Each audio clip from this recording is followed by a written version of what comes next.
दोस्तों, कर्मा के पास न कागज है न किताब है, फिर भी सारे जगत का हिसाब है।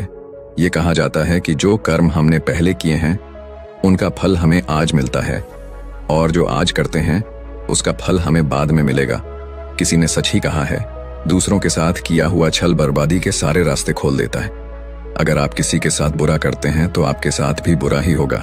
आइए इसे एक कहानी के माध्यम से समझते हैं। बहुत समय पहले की बात है। एक बहुत पुराना गांव था। उस गांव का नाम रामपुर था। उस गांव के लोग बहुत ही सीधे और सच्चे थे। उसी गांव में एक बुजुर्ग आदमी, उसकी पत्नी और 2 बच्चे रहते थे। बड़े बेटे का नाम कबीर था और छोटे बेटे का नाम सिद्धार्थ था। उसके माता पिता खेती का काम करते थे। वह एक किसान थे। समय के साथ साथ वह दोनों भाई अब बड़े हो गए थे। सिद्धार्थ अक्सर अपने भाई कबीर को देखकर जलता था, क्योंकि कबीर स्वभाव से बहुत अच्छा था। वह सबकी मदद करता था। उसके दिल में सबके लिए दया और आदर भाव था। सिद्धार्थ का स्वभाव ऐसा था कि उसके दिल में दूसरों के लिए कोई दया नहीं थी। वह अपने माता पिता से भी ठीक से बात नहीं करता था। वह हमेशा दूसरों का अनादर करता और नुकसान पहुंचाते रहता था। धीरे धीरे काफी वक्त गुजर गया। कबीर और सिद्धार्थ के माता पिता का देहांत हो गया।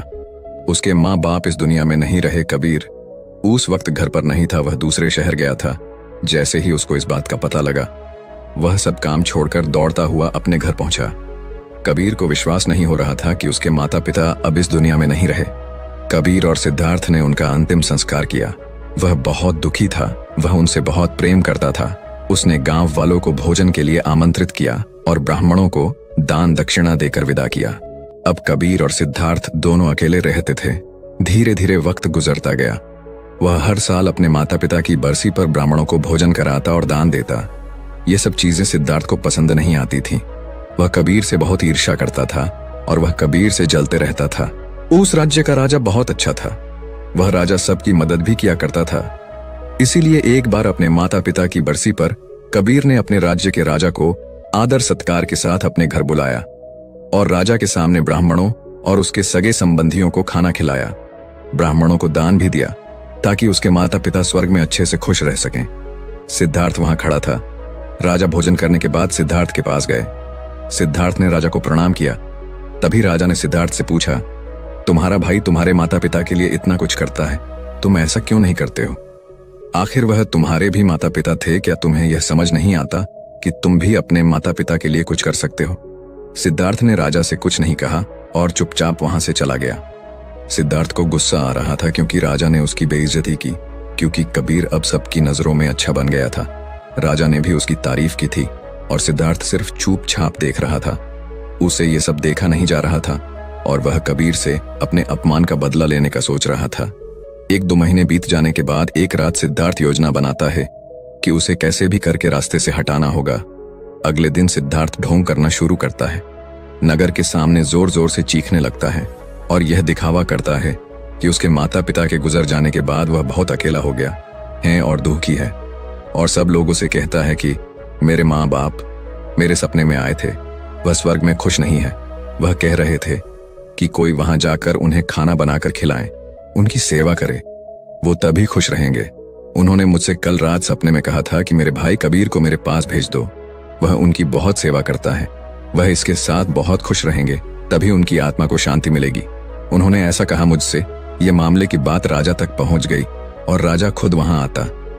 हे राजा ने ज्यादा सोचा नहीं। उसे लगा कि सिद्धार्थ सच कह रहा है और कहते हैं, यह तो अच्छी बात है। कबीर को अपने माता पिता की सेवा करने का मौका मिल रहा है और मिले क्यों ना, इतने साल से जो पुण्य कर रहा है, राजा कहते हैं। लेकिन इसके लिए तो कबीर को मरना पड़ेगा। कबीर ये सब देख रहा था। कबीर को यह सब समझ आ गया था कि यह सब केवल उसे फंसाने की चाल है, क्योंकि उसका भाई उससे नफरत करता है। लेकिन वह फिर भी सब लोगों से कहता है, चलो ठीक है, इस बहाने में अपने माता पिता की सेवा करता हूँ। वह राजा से कहता है, महाराज आप अगले दिन नदी किनारे एक नाव का बंदोबस्त कराए। मैं नाव से कूदकर नदी में अपनी जान दे दूंगा और फिर स्वर्ग में जाकर अपने माँ बाप की सेवा करूंगा। राजा ने कहा, ठीक है। अगले दिन इन सभी चीजों की व्यवस्था कर दिया जाएगा और उसने मरने के लिए तैयारी करना शुरू कर दी। सिद्धार्थ यह सब देखकर मन ही मन बहुत खुश था। अगले दिन कबीर ने जैसा राजा से कहा था उसके मुताबिक राजे ने नदी के किनारे एक नाव का बंदोबस्त कर दिया। राजा और सारे गांव वाले भी वहां आ गए थे। कबीर आखिरी बार उस गांव और सब लोगों को देखता है, फिर नदी में कूद जाता है और सारे गांव वालों को पता चल जाता है कि कबीर अब इस दुनिया में नहीं है।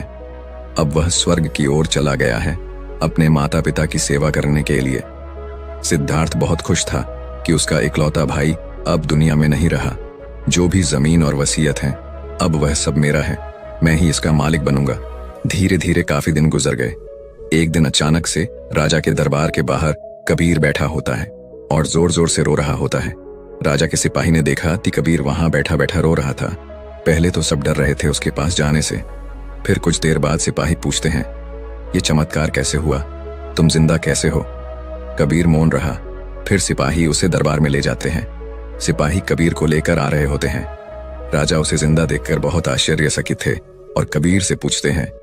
तब कबीर राजा को बताता है, महाराज, मैं स्वर्ग में गया था।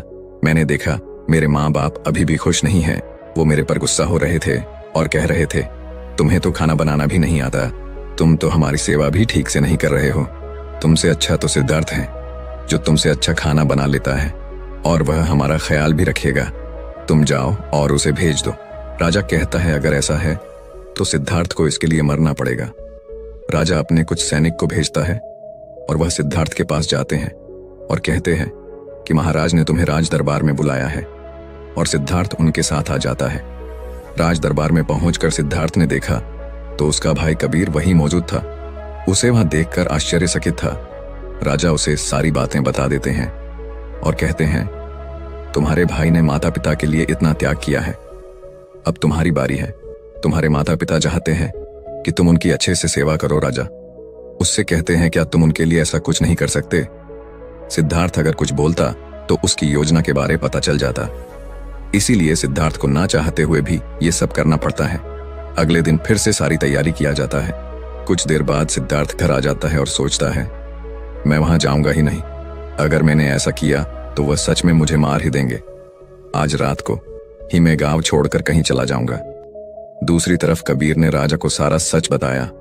असल में वह जिंदा कैसे बचा था, उसने पहले ही मछुआरे से बात कर ली थी। जब कबीर नदी में कूदा तो थोड़ी ही देर बाद मछुआरे ने उसकी जान बचा ली थी, जिससे उसकी जान बची और वह 1 महीने तक नगर से दूर रहा था और किसी को भी नहीं पता चला कि वह जिंदा है। फिर सही समय पर राज्य में लौट आया। वह यह सब सिर्फ इसलिए किया क्योंकि वह उसके भाई सिद्धार्थ को एक सबक सिखाना चाहता था। इधर सिद्धार्थ शहर छोड़कर जाने की योजना बना चुका था। अपने योजना के अनुसार वह रात के अंधेरे में ही घर छोड़कर भाग जाता है। वह घर छोड़कर कुछ दूर गया ही था कि तभी राजा के कुछ सैनिकों की नजर उस पर पड़ती है और उसे रोकने का प्रयत्न करते हैं। सिद्धार्थ और सैनिकों के बीच हाथापाई और लड़ाई शुरू हो जाती है। सिद्धार्थ को सैनिकों ने पकड़ रखा था। सिद्धार्थ गुस्से में आकर एक सैनिक के सिर पर एक लकड़ी से मारता है।